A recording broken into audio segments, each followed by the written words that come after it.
Then, punta tayo sa speed test. Pag wala pa po kayong speed test, pwede po kayong mag-download nito sa Play Store. Download nyo na lang po. Okay? So, try natin siya. Okay? So, depende pa rin sa area mga boss kung gaano kabilis or kung gaano kalakas. Kaya kung makita nyo, yung download natin, pumapalo siya ng 45 pataas. Yung ping natin, pumapalo ng 17 pataas. So, dapat yung ping nyo, nasa 15 to 25 ms. Yung download yun, ganun din, 15 to 25 ms. Tapos yung upload nyo, nasa 10 pataas. Pero kung makita nyo naman mga boss, yung ating speed test, mas maganda, no? Mas malakas pa siya. Pero kung mas malakas pa dito yung speed test nyo sa akin, mas maganda yun mga boss. Kasi hindi naman tayo pare-pareho ng area. Okay? So, kapag kaganyan kasi mga speed test natin mga boss, kayang-kaya na mag-play ng 12 hours video na naka 1080p. At pwede rin po yan sa mga online games. So, try po natin siya sa YouTube. Punta tayo sa YouTube mga boss. Search natin yung video na madalas nating panoorin. So, lagyan natin yung 12 hours video. Search natin ito, 12 hours video.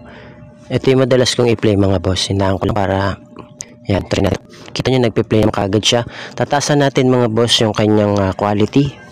Gawin natin 1080p. Ayan, tas ipo-forward natin siya. Ayan, diba? Makita nyo, nagpe-play naman kagad siya mga boss. No? Kahit i-forward mo siya, diba? So, depende pa rin sa area to mga boss. Hello mga boss, welcome back dito sa ating YouTube channel. Kumusta? Salamat nga pala sa walang sawa at patuloy na pagsuporta dito sa ating YouTube channel. Okay, so meron na naman tayong i-update sa inyo mga boss para po sa lahat ng mga gusto pong mapalakas yung kanilang mga internet signal. Lalo na po sa mga taga-probinsya o kaya mga liblib na lugar. Pwede po kayong pumunta sa bayan or sa palengke o kung saan man po kayo makakasagap ng maganda-gandang signal. Okay? So, itong video tutorial natin mga boss, ako po pala ay naka-Globe. So, ang promo ko po ay Go plus 99. Okay? So, pwede po siya sa Globe and TM, pwede rin po siya sa mga nakadito, pwede rin po siya sa Smart Token Text. Okay? So, ibig sabihin, all network po siya. Pero, itong gamit natin ay Globe. Okay? Pero, pwede rin to sa ibang network. Okay? So, simulan natin mga boss. Buksan ko lang po yung data ko. Yan. Buksan natin yung data natin. Yan, Globe. So, punta tayo sa settings mga boss. SIM network. Okay, dito tayo sa ating Globe. Yan. Then, hanapin natin yung APN mga boss. Ito, access point names. Yan. So, ang gagawin natin, mag-add tayo mga boss. Yan. So, ito yung magiging name niya. Try nyo na lang po ito. GeoNet APN 5G. Yan, kaya nyo po GeoNet APN 5G. Yan po yung magiging name nya. Okay, click natin yung okay. Tapos ito yung magiging APN mga boss. Lagyan nyo na lang po GeoNet. Yan, capital letter po yung umpisa. Yan, GeoNet. Okay, gaya nyo na lang nasa video. Okay, try natin yung click natin okay. Tapos yung kanyang username mga boss, ito po yung ilalagay nyo. At GeoNet APN 5G 2025. Okay, click natin yung okay. Tapos yung password nya, ito po yung ilalagay nyo. At GeoNet APN 2025. So click natin yung okay. Then yung server niya mga boss, ito po yung lalagay nyo.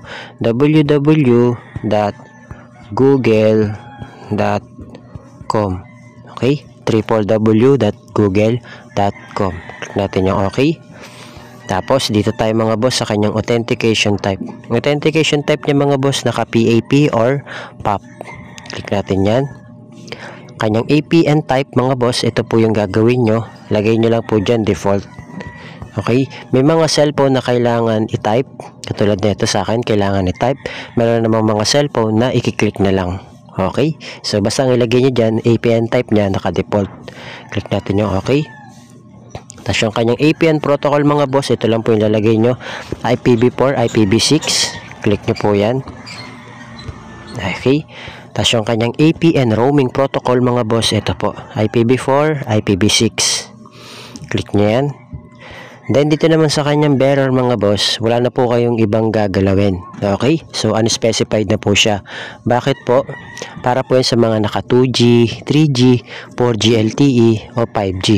So ibig sabihin, pangkalahatan na po siya. Ngayon may optional tayo mga boss. Pwede nyo siyang dalawa. Click nyo yung LTE. Para yan sa mga naka LTE. Pwede rin naman LTE lang. Okay? Pero yung gagawin natin kasi unspecified, para po sa lahat, no? Unspecified lang. So click natin yung okay. Then isa-save na po natin siya mga boss.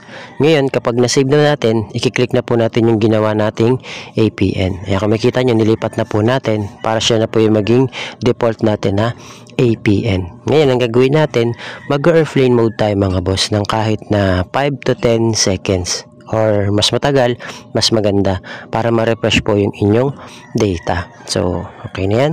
Buksan ulit natin yung data natin. Then, punta tayo sa speed test.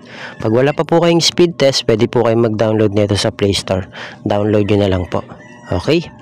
So, try natin siya. Okay.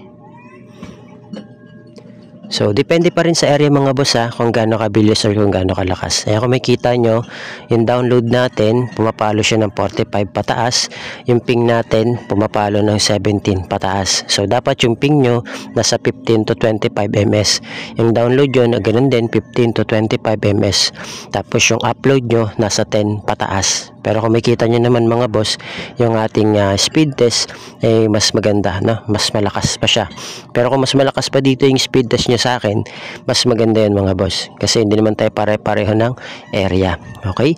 So kapag kaganyan kasi mga speed test natin mga boss, kayang-kaya na mag-play ng 12 hours video na naka 1080p. At pwede rin po yan sa mga online games. So try po natin siya sa YouTube. Punta tayo sa YouTube mga boss. Search natin yung video na madalas nating panoorin. So, lagyan natin yung 12 hours video. Search natin ito, 12 hours video. Ito yung madalas kong i-play mga boss. Hinaan ko lang para, yan, try natin. Kita nyo, nagpe-play na kagad siya. Tatasan natin mga boss yung kanyang quality. Gawin natin 1080p. Ayan, tas ipo-forward natin siya. Ayan, diba? Makita nyo nagpe-play naman kagad siya mga boss eh, no? Kahit i-forward mo siya, di ba? So, depende pa rin sa area to ha, mga boss. Nakadepende pa rin sa area kung gaano kabilis or kung gaano kalakas yung inyong nasa area nyo na internet signal. Kaya punta po kayo sa bayan or sa palengke. Okay? Para matas nyo po ito. Ayan, no? Kahit i-forward mo siya. Okay? So, yun mga boss, maraming salamat. I hope na gumana po sa inyo tong video tutorial natin at marami pa po tayong i-update. Okay, so good for all networks po yan. Ito, partida na po ito, naka-globe tayo. So kung ikaw ay naka-smart, gamit mo smart, pwede po yan. Kung ikaw ay naka-token text ngayon, pwede rin po yan. Kung ikaw ay naka-dito, pwede rin po yan. Okay, so yun lang mga boss, maraming salamat. I hope na gumana po sa inyo tong video tutorial natin. Mag-feedback po kayo.